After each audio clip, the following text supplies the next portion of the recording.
बाकी बड़े उम्र के लोग अलग हैं। 1 लाख युवक जान गंवाते हैं हर साल लापरवाह ड्राइविंग के कारण। आप सोचिए, 25 साल लगते हैं एक बच्चे को पालकर बड़ा करने में, और 25 सेकंड में लापरवाह ड्राइविंग के कारण वो लाश में बदल जाता है। क्या बीतती होगी उस मां के ऊपर जो अपने जाते हुए बेटे की पीठ देखती है और आते हुए बेटे का मुंह नहीं देख पाती।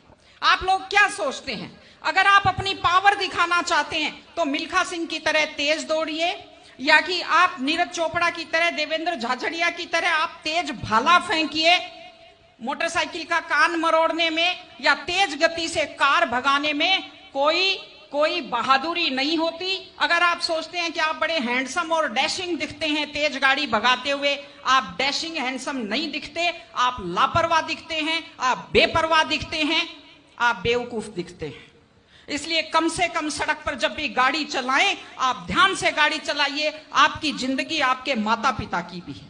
एक छोटी सी चीज और कहना चाहती हूं, हमारे बुजुर्ग हमें जब पालते हैं, जो लोग खेती से बच्चों को पढ़ाते हैं, जो लोग छोटी आमदनी में बच्चों को पढ़ाते हैं, उनकी पूरी उम्र खप जाती है अपने बच्चों की जिंदगी बनाने में, और उसके बाद दुख का विषय है, बड़ा पीड़ादायक सीन मैं कई जगह देखती हूं कि एक माँ बाप मेहनत करते हुए हाथों में आइटन पड़ जाते हैं, एड़ियां फट जाती हैं, कपड़े मैले फट जाते हैं, और उसके बाद जब बेटे को पढ़ा लिखा कर तैयार करते हैं, उसके बाद पढ़ी लिखी बड़े घर की थोड़ी बेटी आ जाती है तो माँ बाप की तरफ ध्यान नहीं देते। आज हमारे 60-70% घरों में हालत यह है कि बुजुर्गों को रोटी तो मिल रही है लेकिन इज्जत से रोटी नहीं मिल रही।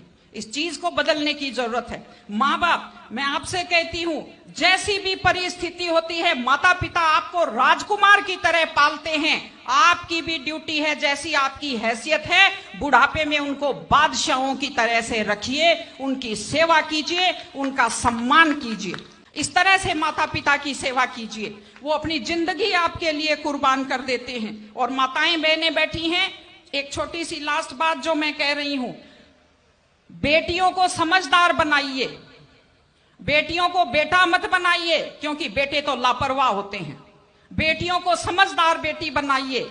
जब वो घर से बाहर जाती है तो उसको समझाइए कि वो साथ अपने घर की इज्जत लेकर के जाती है। बेटियों को समझाइए कि कैसे लोग मीठी मीठी बातों का जाल लेकर शिकारियों की तरह से घूमते हैं, और अपनी बेटी को संस्कार दीजिए कि वो जिस घर में जाए अपने सास ससुर की सेवा करे। आजकल मैंने नया ट्रेंड देखा है, बेटियां माँ मम्मी की तो बहुत चिंता करती है लेकिन सास की चिंता नहीं करती हैं।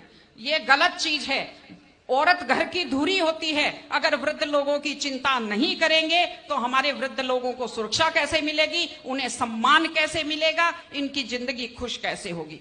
इसलिए कोई भी कौम तभी आगे बढ़ती है जब वो संस्कारवान हो, जब वो मेहनती हो, जब वो शिक्षा पर ध्यान दे। हमने ये सब किया है, मैं आपको बधाई देती हूं।